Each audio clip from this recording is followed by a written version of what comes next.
So I'd like to talk to you a little bit about some work that I've been doing with Stephen Hawking and with Andy Strominger at Harvard, having to do with the black hole information paradox. It relates very much to the kind of things that Sabrina was telling us about today and yesterday. So I suppose the place to start is with a very brief explanation of what the information paradox really is. In gravitational collapse, you form a black hole, and if you draw a sort of space-time diagram of what's going on, there is a picture that looks like this. There is collapsing matter, which forms a singularity and an event horizon. And in classical physics, that's really all that there is. The black hole is characterized by its mass, angular momentum, and its charge, and nothing else. That's the content of the classical no-hair theorems.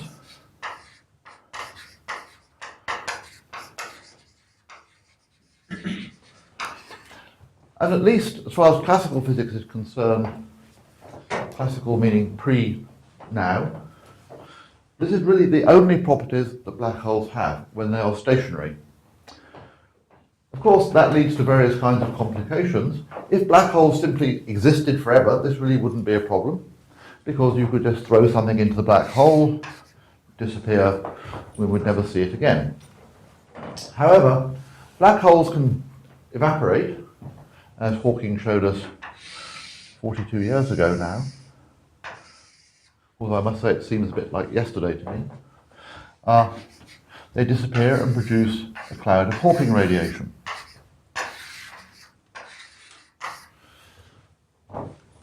The Hawking radiation is entirely thermal, and so you're left with a basic problem. You could have started off with an initial state down here, which would be a pure state, in the sense that it has zero von Neumann entropy. Up in the distant future, you have a collection of thermal radiation. The temperature of the radiation is, roughly speaking, proportional to 1 over 8 pi m in natural units. And, of course, it would have some kind of entropy, which means that there is no unitary map between the initial state and the final state. That's a disaster, because that contradicts the basic postulates of quantum mechanics and will lead you into huge trouble if you try to apply quantum mechanical reasoning to this system. You could argue as well that since you might expect to find virtual black holes in any gravitating system, the fact that quantum mechanics works means there is something dramatically wrong with this picture. The question is what? So, where can there be something? I know it's not going to be, but presumably those are sort of loop effects, and one can get some sort of estimate for what scale the violation unitarity you would see comes in at. So, is that experimentally tested that quantum mechanics is unitary? Let me give you an example. The obvious canonical example would be the violation of baryon number, and that would have been observed. Okay. So this is just, it's not a paradox, it's simply wrong, right? Yes. Yes, plain wrong. So the question is, what is wrong? Oh, sorry, I mean, it's only contradicting sort of observations. Yeah, in what sense is it contradicting observations that the baryon number has not been conserved? Well, baryon number is conserved as far as we can tell. Well, it's only going to be conserved if you've got a popping black hole nearby. Stuff. I mean, it's only if you've been interfered with by a black hole. Yes, but you could have a virtual black hole in a loop diagram, exactly as David was saying. Oh, I see. Okay, that's what you. Okay. There is another perhaps. Pretty high energy. Well, so it doesn't happen very often. It would be highly surprising. Protons are very stable. But it'd be big enough to be observed. Yeah, I just see. about. Okay. Just about. Okay.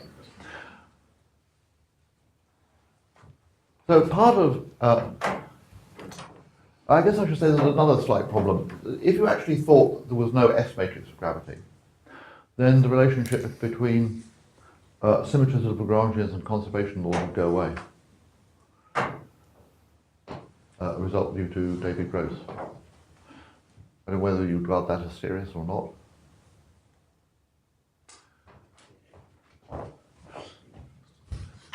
And the result of all of this process is to leave you with the vacuum at the end, apart from the radiation which is escaping off to infinity. So there is something dramatically wrong with this picture.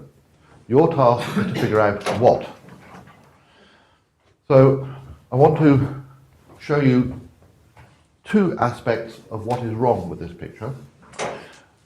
We are not claiming to have solved the information paradox. We're merely trying to say that there are things wrong with this picture that we are able to identify. And perhaps I'll say a little bit more about what the complications are a little bit later. So, that's the standard picture. Let's look at the kind of things that Sabrina was talking about a little bit earlier. So let's look at what happens in Minkowski space. The conformal diagram of Minkowski space looks something like this. Psi plus is here, psi minus is down here, and I'm going to have a set of coordinates on psi minus which we'll call V, and theta tilde A, some angular coordinates. This is the advanced time coordinate. And of course runs from minus infinity down here to plus infinity up here. On Scri plus, there is a set of coordinates U of theta A. Theta A are again angular coordinates on where U is equal to a constant. U is equal to the retarded time on Scri plus, and runs from minus infinity to plus infinity up here. The other bits of this conformal diagram are space-like infinity and past and future time-like infinity. It looks something like that. Sabrina told us a little bit about charges on the Scri minus and Scri plus, and I think the thing to do, at least to start with, is to look at what happens in electrodynamics, because electrodynamics is much easier than anything else. So the simplest thing that you could imagine doing would be to start with a photon at Scri minus and let it propagate to Scri plus. So let's suppose it starts off here at some instant of retarded at advanced time. There will be some point on a 2, this of course is an S2, but you pick it at some particular angle. It will propagate through the space-time to Scri plus and end up at some point on Scri plus at some instant of a retarded time. But of course, if you started off at this point at some angle theta tilde A, the photon here would end up at the antipodal point on the sphere, theta A. It would be antipodal to what happens at this point. So there is something about going from this point here to this point here that involves the antipodal map from points on the sphere, which are basically the sections of Scri minus and Scri plus. In fact, that's a general feature of solutions of Maxwell's equations.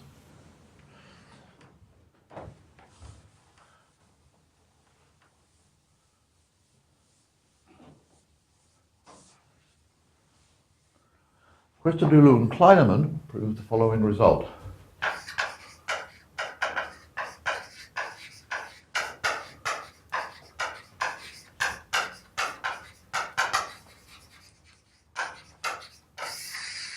Suppose that you were sufficiently close to Minkowski space.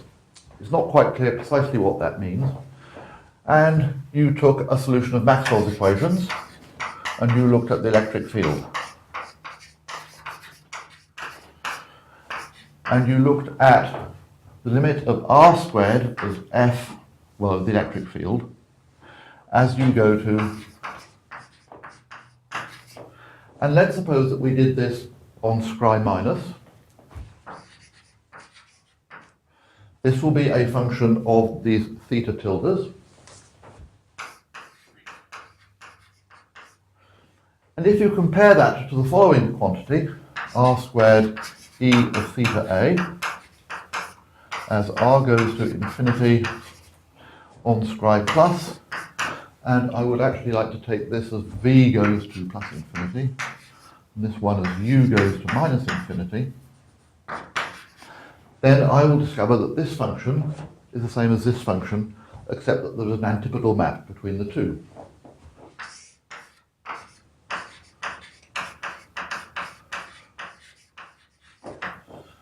So let's put this another way. Here is the value of r squared times electric field as you go down, sorry, square minus, as you come up to this point. This object here is the value of the electric field as you come down to this point, close to I0. And the thing at the antipodal point to that is the same. So do you have to have sources here or just free mass? You could have sources. Let's do an example with sources. Or you can not have sources? Let's do it with a point charge, since we're asking about sources. But And can that you, R squared is the fall off of point charge, isn't it? Yes, but can you Yeah. do it also without sources, or is it not? No. but there's nothing. we don't care, with or without sources. But the simple example to do, if you want to have sources in, would be, But isn't the- it simpler to just look at it without sources then? well, actually it's simpler to do it with sources. The simplest thing to do is just to look at the Coulomb field of a point particle. And without sources, it'd be 1 over R cubed. I Yeah. guess. So, So I think we this- need some this, sources. this doesn't have much content without. Well, that's But- what I'm asking. So let's take a point charge moving with velocity v, constant velocity v.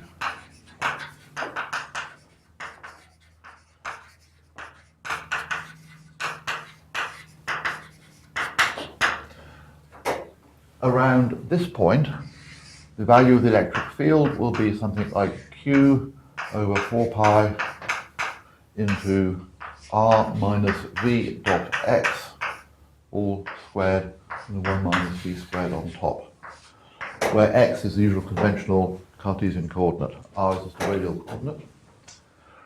Up here, you will discover, this is just linear Beechert potential for a particle moving with constant velocity.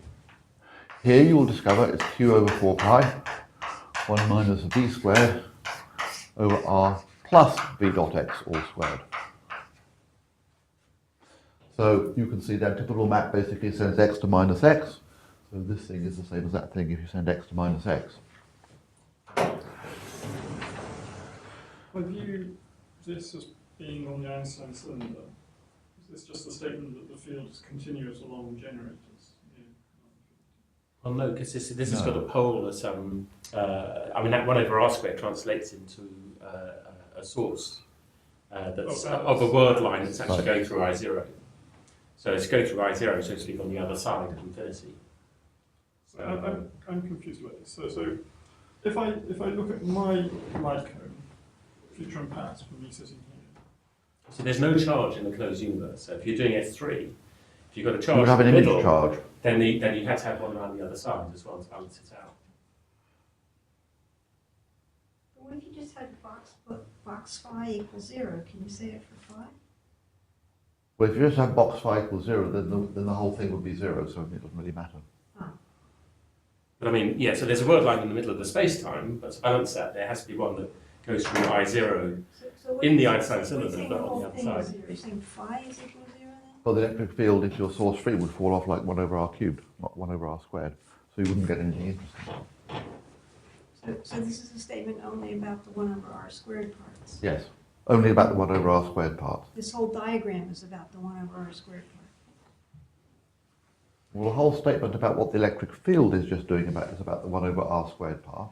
I mean, that's still a good identification for the radiation part. So the radiation part has this kind of Gurgen behavior You only where have those parts if you have sources. Well, a pure photon, for example. That wouldn't really, It's okay. Well- It's just so complicated. it's just linear Beechert potentials. Well, yeah, Although- I'm already wedged in the charge. But you have to think about what happens as you go out to infinity in a light-like direction, not in a space-like direction. That's really the key point here.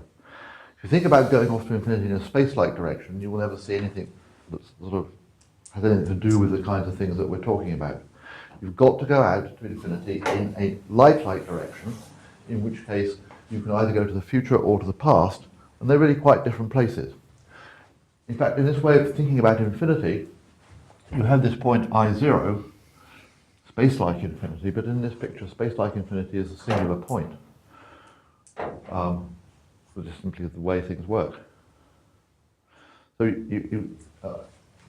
Scri plus is a sort of natural thing to think about if you're looking at an isolated system, because if you think about it, that's really where astronomers live. They look back along their past light cone to see what's going on, in the same way that actually that it's always the case if you just look at some source of massless particles, or photons or gravitons or whatever. I suppose what I don't like it, in the way it's been, the diagram presents it, it looks like it's an incredible coincidence constraint that something on one far side of the universe is exactly got something right over on the other far side of the universe. And I think that's a problem with the picture rather than anything horribly discontinuous or jumping about in that sort of way happening. And I'd hope to say that if I put it round the Einstein cylinder, actually these points are very close together and I'm just going through. Yeah, no, that's right. I mean, that's it. But then you're telling me it's not continuous one generators, which is what I wanted to say. Well, no, but it is continuous, but only as much as you can say something's continuous when you've got a charged world line going through I0. So that is the right. So if you do the conformal rescaling, you'll find that it's behaving like a Coulomb field, Right. With a charge that goes for a charge going through I0 on the other side of Scri. I mean, it's really coming about because omega is going to 0 at infinity. Yeah. And so that itself is a singular map. So this motivates really a whole series of conservation laws, because what this is saying is that the value of electric field at this point is the same as the value of electric field at the antipodal point along here. Let's try and turn that into something that has something to do with charges. We can define a charge on Scri plus. It will be a function of u, the retarded time along the generator of Scri plus, and some object epsilon, bless you. And you can regard this as being the integral of epsilon times the star of electromagnetic field strength along this S2 at u equals whatever it is. That thing represents a charge, and epsilon is any spherical harmonic.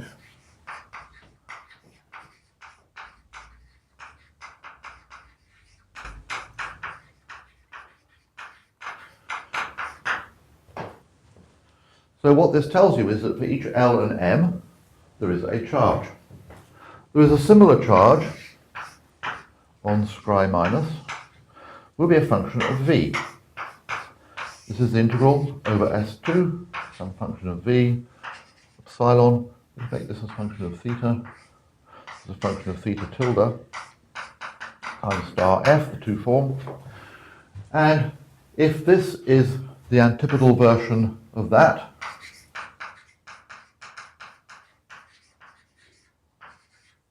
which I suppose is something like YL minus M star, if this is YLM.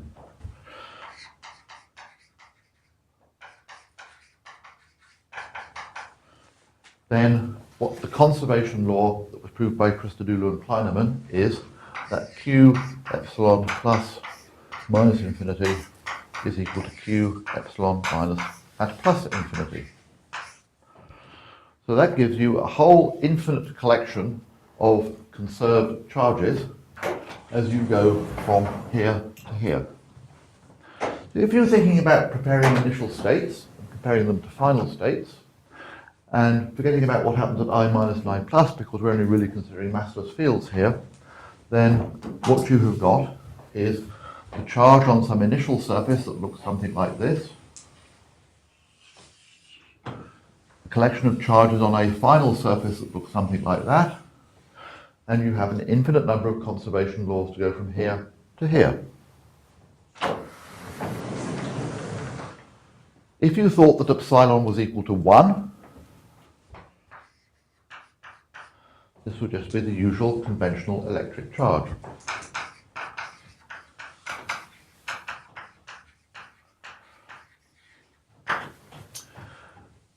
Your first reaction to this is that there must be something terribly wrong. So these are only non-zero when you have sources? No. Infinite set? We'll see what happens in a minute. Let me remind you of an experiment, thought experiment, that was done by Bloch and Nordseek ages ago. That diagram. So what they did was they considered what happens when a charged particle going in this direction is deflected by an external field. Of course, what happens is that the charge is deflected through some particular angle, and that would appear to be in violation of what goes on here. But Bloch and Nordseek, if you read carefully and follow the literature that comes later from this, discovered that there were an infinite number of photons associated with this change in direction of the particle.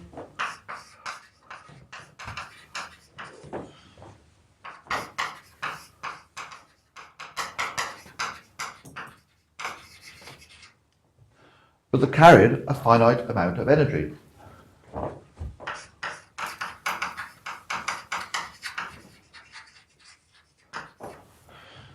So what they discovered was really that there were an infinite number of soft photons that were involved in processes like this, where a charge is deflected.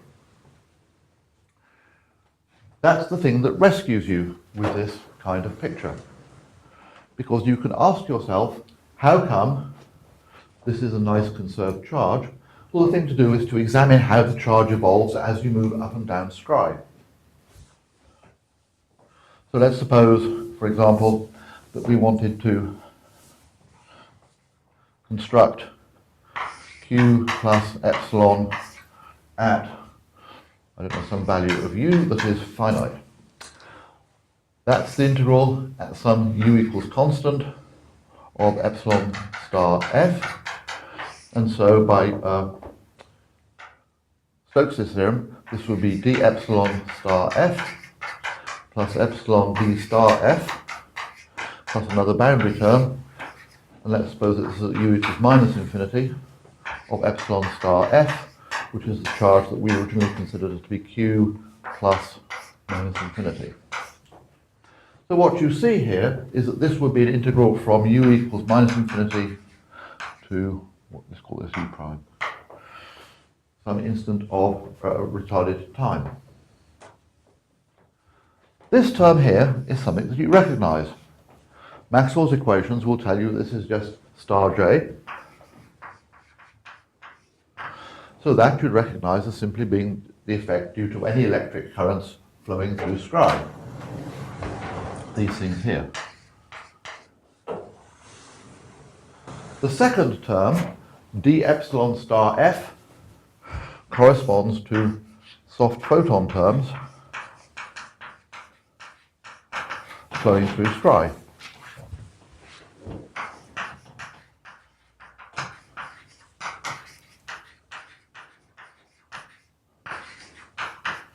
So this tells you how these charges evolve.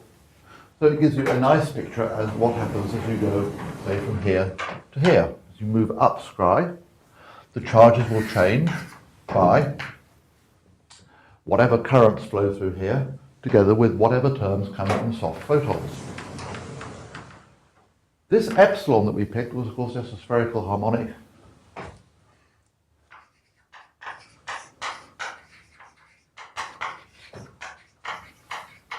It's independent of R, and what Sabrina told us this morning is that you can regard these things as simply as large gauge transformations. In the following sense,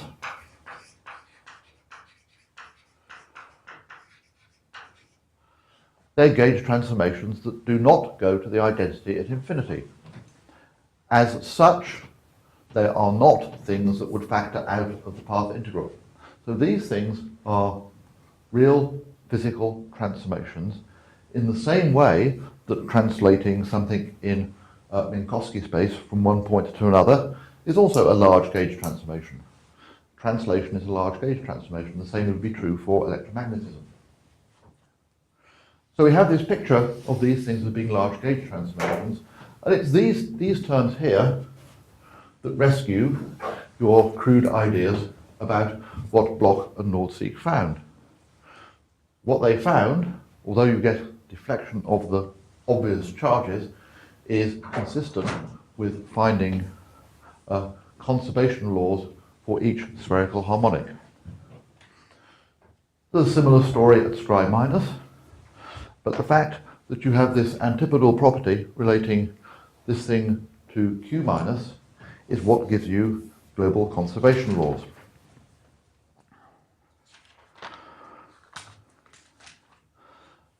Let's look at some properties of what Q actually is.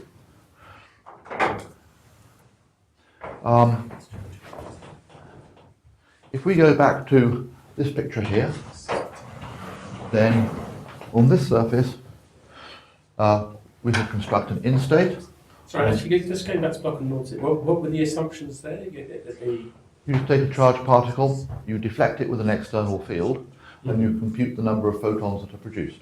I see. So what you're just saying is It goes along. It goes on along. Its velocity jumps, and then that has to have a whole bunch of photons. It creates a field which generates all those photons. Yeah. And it's consistent with this infinite number of conservation laws once you realise that the other term, the term that isn't current in what I wrote down, the evolution of these things, corresponds to a flux of soft photons. They're just suddenly nervous, you see. If you imagine that you do have this, in David's Einstein cylinder, you do have this charged field going through I0. You can just do that, can't it? You could have one coming with one velocity and going off with another velocity as it comes through. I'm just wondering whether there's some assumption that goes into the crystal declining result which prevents that from happening. Well, to be fair, Christodoulou and Kleinemann, when they talk about space-like infinity and what happens close to it, never actually talk about Scri. They don't talk about the conformal compactification at all. Right. But they obviously make some assumption that prevents what I was just saying happening, and it may be just that those soft photons would violate their fall-off condition near I0 or something. It's certainly true that their fall-off conditions are less stringent than Penrose's fall-off conditions. So it may well be the case that if you assume conditions that they have but violate Penrose's conditions, you do not get a nice Scri. I'm willing to believe that, but it hasn't been proved. It's on our list of to-do things. Yes, okay. Actually, I saw Roger last week and talked to him about that particular problem, Mm-hmm. and he seems to think that is a plausible reconciliation between Christodoulou and Kleinemann and him. Oh yeah. I mean, well, actually, no. I think Kleinemann and Niccolo tidied that up. Oh, so that is resolved. Actually, that's I think Kleinemann and Niccolo have just said what fall-off conditions you need for a smooth Scri. Oh, I see. All right. Yeah, no, so that is a done deal. Actually, that one. Good. Then it's gone from to do to looking up. Yeah. Sorry. Good. Well, I'm pleased to hear it. I'm sure that actually trying to do that might have been rather tough. They're quite skillful. Yes. And Good. Yeah. What tells you that first term corresponds to soft photons? Sabrina did this morning. We could do mode functions, but I don't think I really want to do that. I think we find ourselves in a bit of a mess. But I guess the hand wave there is that it's an integral all the way from minus infinity up to some finite u, and so you with no e to the I omega u factor, so you're really just picking out the omega equals 0. Exactly, it is the only omega. Well, that's what epsilon is. It doesn't depend. It's just a spherical harmonic. It does not depend on u. There's no frequency there, so you're just picking out the 0. And as such, is pure gauge as a consequence. Low, large. Although not going to 0. Yes. Right. Is there an interpretation of the sort of boundary? Sorry? Is there an interpretation from the boundary terms? The things on fixed slices, fixed cross section? It's the charge at that instant.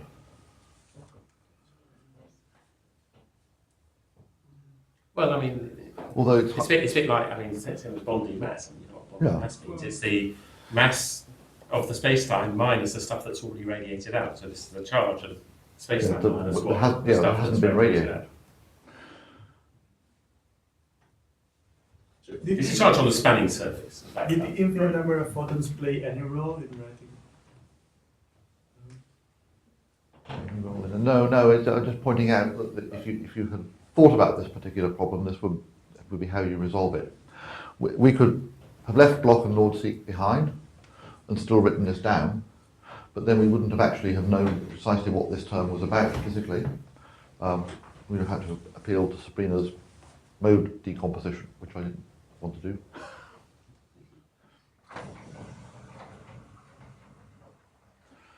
So what are the meanings of these charges? Given an initial and a final surface like this, there is of course an S matrix which relates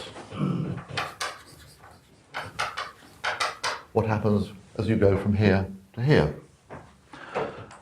One way of thinking about the conservation laws of the charges is as follows. You can just simply say that the S matrix maps Q plus to Q minus. To be precise, Q plus epsilon of plus infinity is related to Q epsilon minus of minus infinity. In other words, what happens down here is related to what happens up there in the infinite future by the S matrix. And I'll get my signs the right way around. There's an S here and an S inverse here. So that's really what the quantum mechanical version of the Christodoulou-Kleinemann map is. The S matrix takes this thing into that thing. There is another thing that you can do with this operator Q, which is rather nice. You might be concerned that it doesn't actually generate gauge transformations in the way in which I described, but you can do a quick calculation. You can compute the Dirac bracket with Q epsilon plus at some instant of retarded time on the tangential component of the vector potential, and you will discover that this is EI times D, I should call this probably some index A, dA of epsilon. So Q acting on A does generate a gauge transformation as you would expect.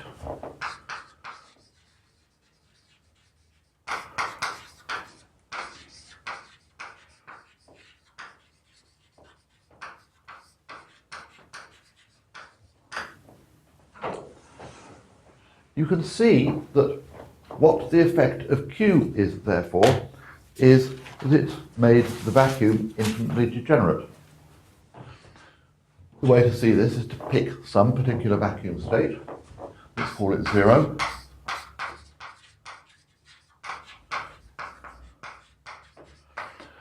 You know that it's got 0 energy, so if you took the Hamiltonian and acted on it, you would get 0.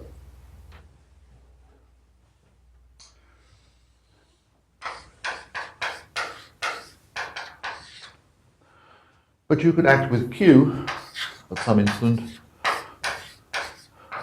on the vacuum. That too will have 0 energy, so this is true. So then the next question is whether or not the expectation value of Q is equal to 0. You of course rapidly discover that this is not generically 0. And therefore you have found an infinite number of degenerate vacua. One way of saying something that sounds physically appealing is that the vacuum up here is infinitely degenerate. By picking some particular vacuum state, you have broken that symmetry, and the photon is the Goldstone boson of what that symmetry is.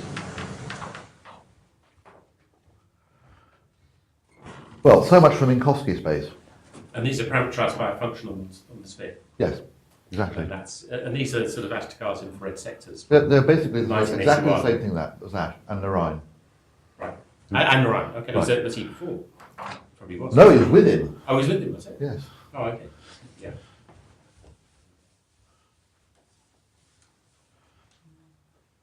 Now let's consider what happens if you have a black hole present. We'll do this for an eternal black hole.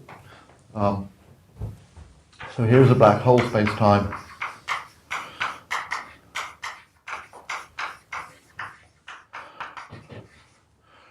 It's going to be one that's formed by collapse. So its Penrose diagram will look something like this.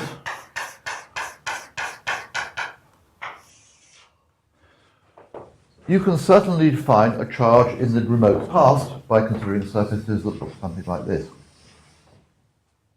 You can consider a charge in the distant future by considering surfaces that look something like this.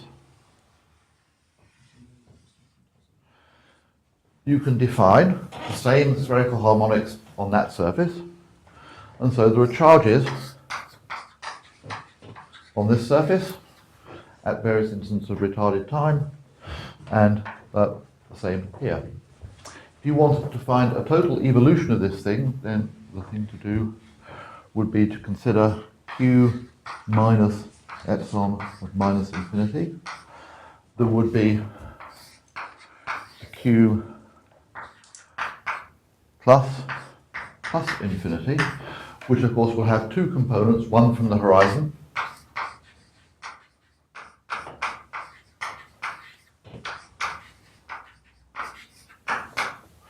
and so you have the same kind of conservation law which relates those things. So what you have discovered is that the horizon will carry charges in the same way that scry does.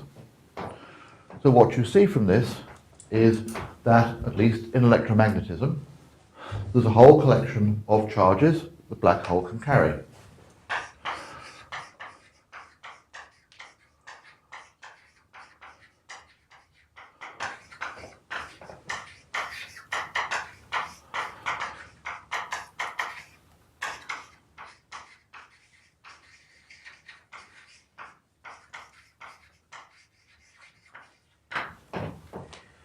So we have found two things wrong with the conventional argument that there is loss of information.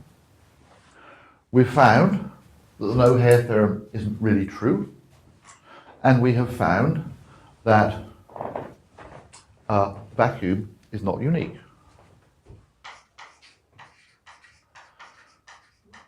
Where did these surfaces being null come into the definition of these charges?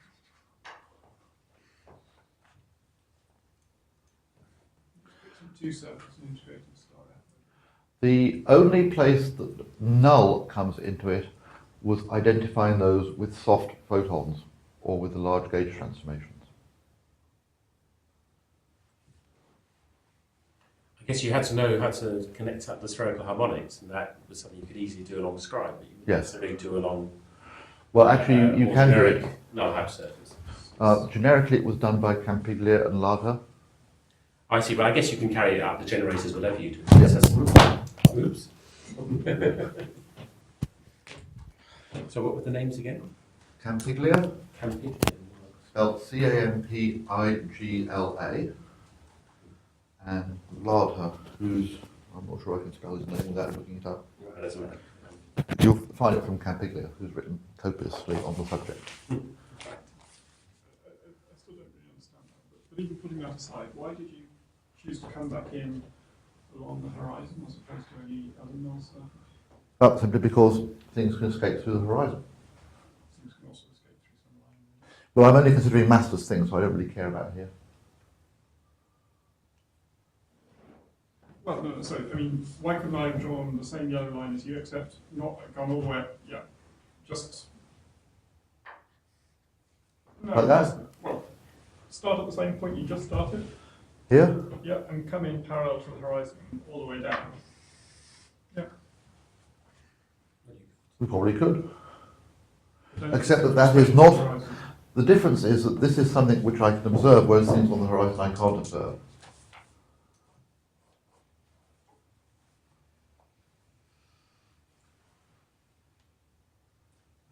Related question. For setting up conservation for Q, you need to say what it does at the beginning of, for U equal to, say, minus infinity. So what happens? Yeah, but I could do it along this surface, and that would be fine. On the horizon, what happens at the bifurcation point?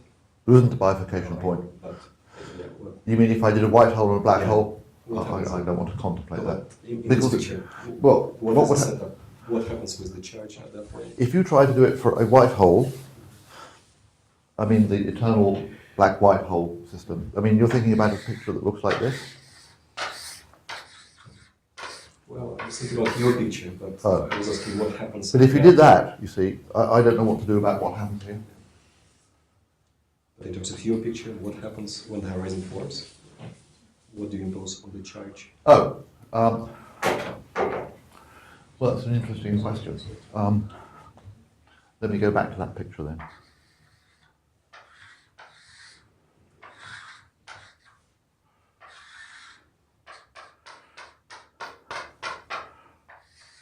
You're asking about this point. Yeah.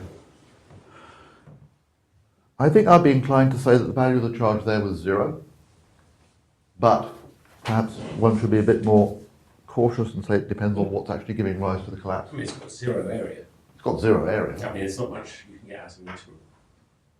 not for well-behaved Smooth objects, function. No, I mean, it's meant to be smooth, isn't Yeah. it? At that point, I mean, that's in which case I say it was 0. yeah.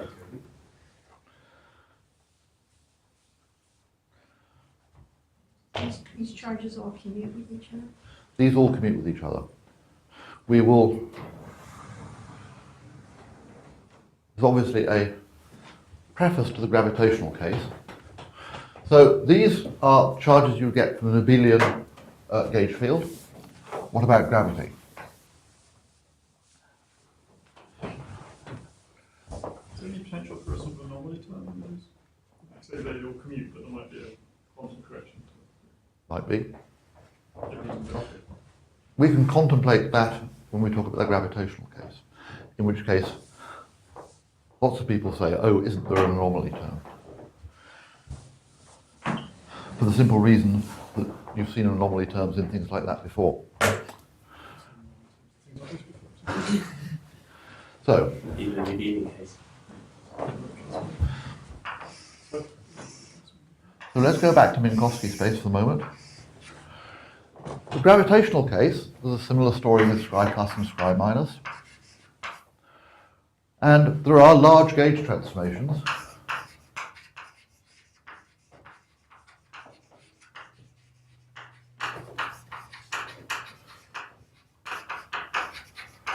Which come in really 2 kinds, or maybe 3 kinds. There are super translations,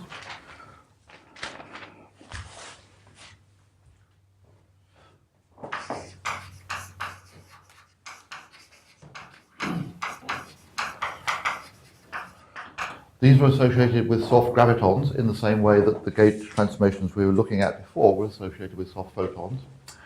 And essentially these are vector fields which generate diffeomorphisms that look like f d by du plus some junk where f is any spherical harmonic.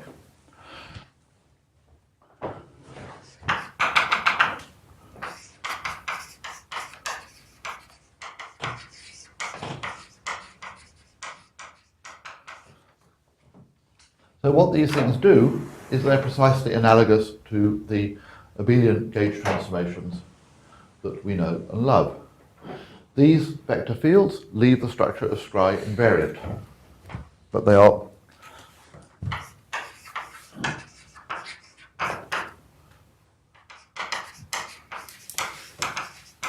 so these are precisely like the abelian case. Then there are Lorentz transformations.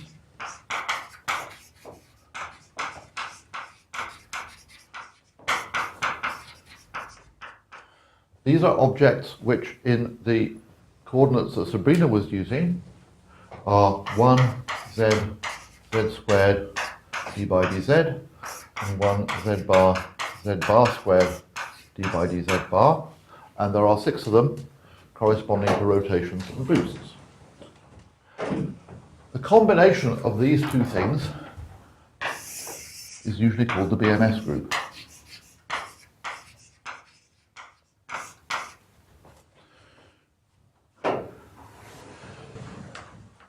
So one thing that you might start to worry about is if you thought this was really the solution to the information paradox, you would say, where is the entropy of black holes? The answer is it can't have anything to do with what we've already talked about. The reason is there's a whole collection of charges that we've discovered, an infinite number of them. But if you thought that the entropy was due to the fact that you didn't measure what these charges were, in usually what you're doing, that can't be the explanation for the entropy for the following very simple reason. There is a species problem here. You know that black hole entropy only depends on what happens to the gravitational field. If you had 100 abelian gauge fields, it would make no difference. Whereas if you said, well, there are 100 abelian gauge fields and gravity, then there will be some contributions from this and the 100 abelian gauge fields. And so it would simply depend on the number of fields that you had. That can't be right. But what if you just look at the gravity? Why should you? You can't tell the difference between the BMS super translations and the... All the other fields will have impact on gravity. Well, that's and then true, just but- look at gravity. Doesn't look plausible to me. There is the extended BMS group.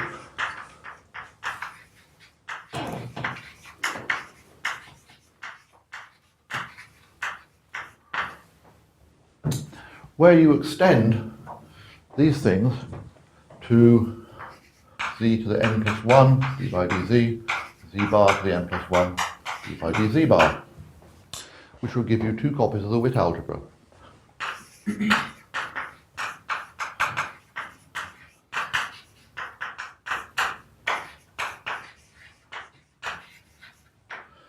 These are unique to gravitation. However, their precise nature is not properly understood, and, as David has just told us, they are potentially anomalous. Potentially. They could be anomalous. I'm not saying that they are. But why does something introducing these change your previous objection? Well, these things are singular on the sphere, so that's what the problem is. But in response to Kirill, the claim was that you shouldn't just look at the gravitational piece, because there are all these gauge things floating around as well, these infinite large gauge transmissions which scale the number of the rank of gauge group, I guess. That's still true, isn't it? Still true. But these are unique to gravity, so I'd be inclined to say if you... Well, that's true, but they're so similar to the abelian ones. Well, we don't know. Simple answer. At least I don't know. So I will be inclined to look for the origin of entropy here. But perhaps not, I don't know. Also with these guys are singular at some point on the sphere. Yes. Whereas the ones upstairs weren't. And usually, if you're doing this in a 2D CFT, that would be you'd either be doing radial quantization where you remove the origin, Right. or You wouldn't care. physics operator there, or there'd be something associated with that. Sources, yeah. Yes, well, there's some work going on the subject. So Sasha, who is sitting at the front, has been looking at this with me. We have a potential interpretation, but we're not sure yet. In the sense that the singularities look like they may well be associated with hard gravitons going through Scry. That is because they're associated with Robinson-Troutman solutions, which have singular lines along the light cone, and those lines could easily represent the trajectories of particles. But these are. I see. These are singular along a generator of Scry, right? Just at a point on the sphere. Yeah, at a point on the sphere. Why is that different to a soft? That was also went out along the whole generator. Well, that's true. And the only difference seems to be in the U dependence, which is. Well, these have got the interesting U dependence. I didn't write down the rest of it. I mean, we could go along like that. We don't know. I mean, the bottom line is we have not written it yet. It's conjecture.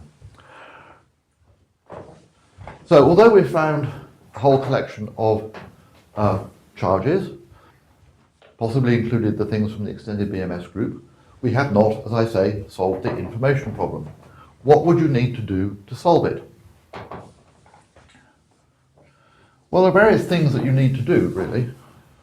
You've got a picture of a black hole space-time. Well, let's draw this picture instead.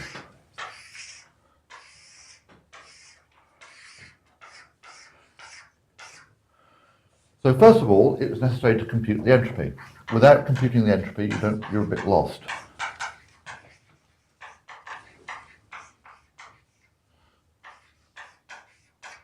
Because you need to know what it is that you haven't measured.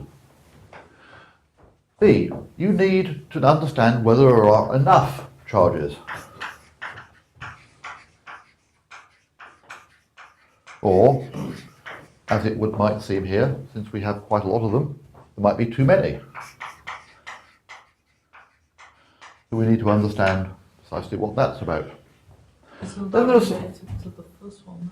Sorry? Isn't that related to the first Maybe? one? Maybe. It depends whether you've found them all.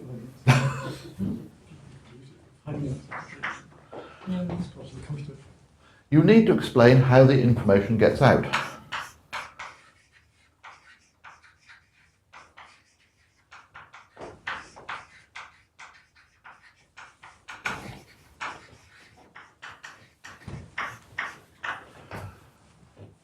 You don't worry about the conservation of electric charge or the conservation of energy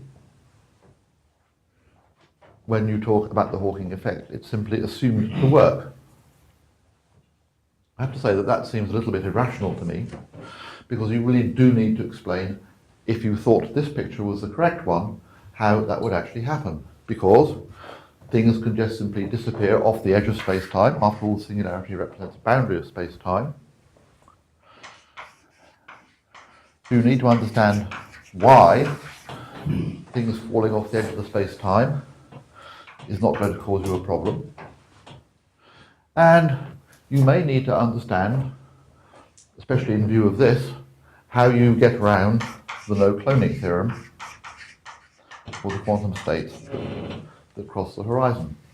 The answer is, of course, obviously that information is somehow preserved on the horizon, but the detailed mechanism of that is not yet clear to us. So that's sort of where we are. It's a step in the right direction, but not yet the complete answer. I'll stop there.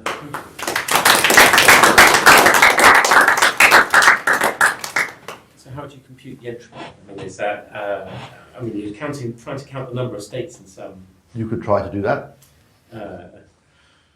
Well, you try to do that, of course- I'm not sure what framework you'd want to do. Well, you're going to get an infinite answer unless you're very careful. I mean, that's a problem. Because you're trying to get the area, aren't you? But, Yes, you would like to get the area. There are also standard counts for in the Hilbert space where Dirazoa acts, right? If you Right. took copies of Dirazoa, so I'm trying to see the standard. Perhaps. But that's a very CFT argument. Yeah, I mean, it'd be wonderful if that came out right, but It probably, I don't think it will. A number of obvious questions. I mean, yes, it's a tempting argument, and indeed people have been tempted by it. And usually those arguments are related to the central charge of this. Yes, they are. So, it would suggest you need one. Yes, well, that will be the anomaly that you're... But Khalid has papers on this sort of explanations of he counts Dirazoa-like states on the horizon of Mhm. the black hole. Central charge is the area. And Perhaps in dimension 3. do you think it's relevant?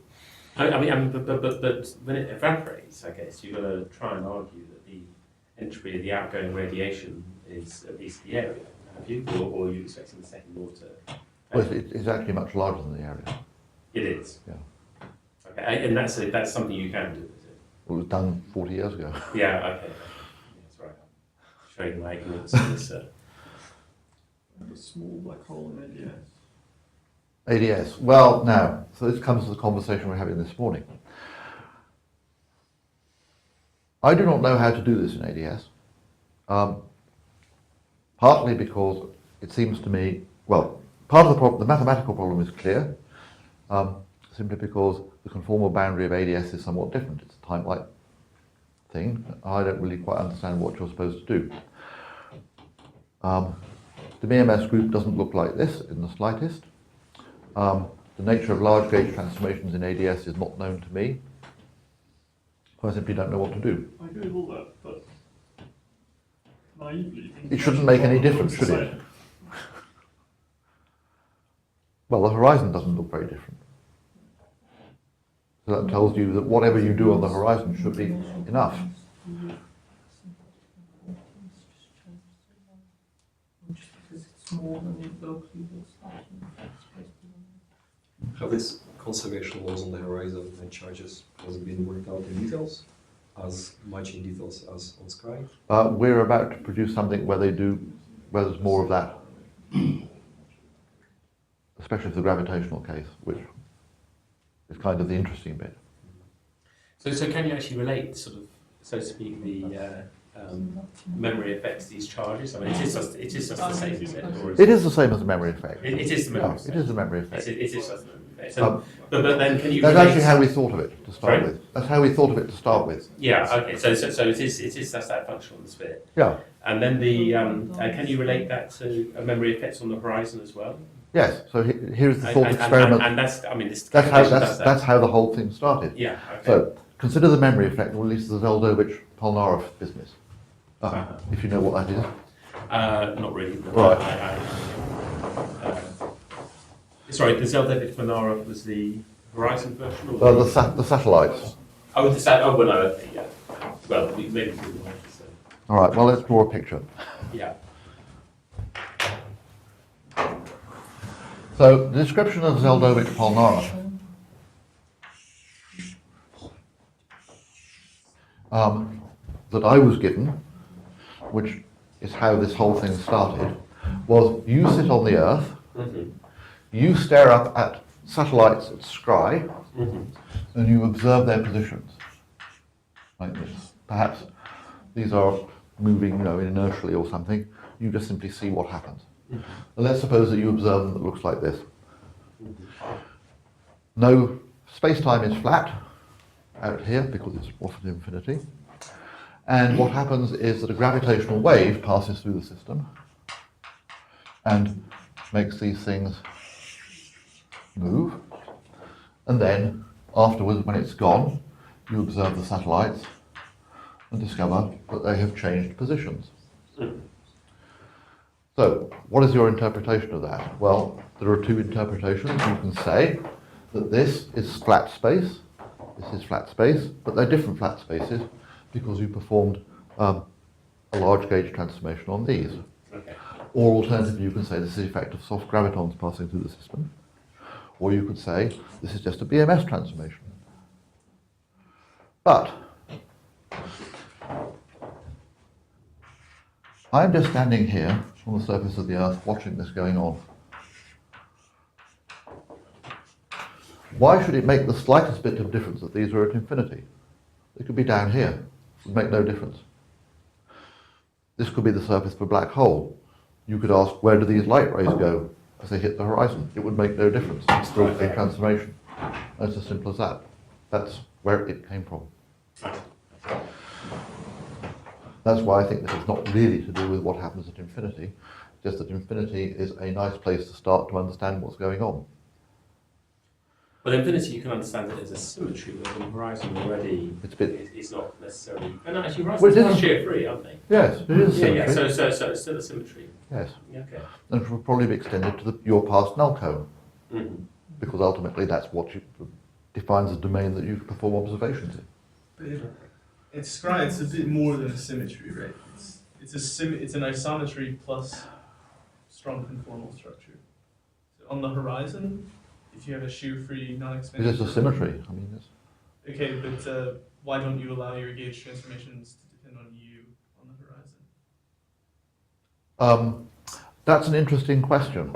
So actually, if you ask yourself what happens when you try to emulate the thing by saying preserve the horizon, you do discover that there is nothing stopping you having U-dependent gauge transformations preserving the structure of H. We just got rid of them by hand because we didn't know what to do with them. Well, okay, but I mean, you can say the same thing at Scry, and I guess the physical, my understanding, the physical reason why you would eliminate them is that you want the notion of news to be physically observable. So a super translation doesn't change the news function. Right. Right, but if it depended on you, it would. It would. So, I mean, maybe you could. But there's also a geometric meaning. No, exactly. So You have preserve the null ratio of the. Well, I mean, it's partly because it's conformal. Because of course the horizon actually has a metric. It's not just conformal. So, Yeah, but it's a degenerate. It's degenerate. It's degenerate, so you can still do the up and down. So but it's I mean, scribe. a scribe, you look at the ratio of the kind of the residual parts of the measure up, the generators to the sideways, Mhm. and on the horizon you don't need to do that because you just know what the measure is around the sphere.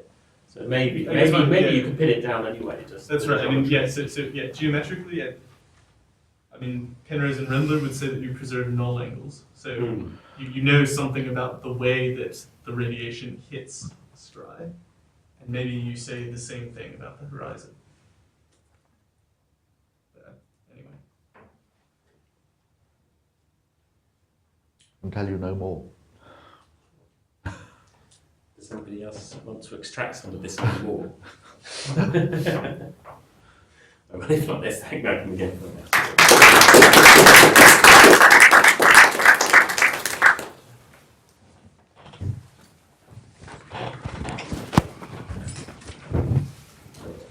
Both of these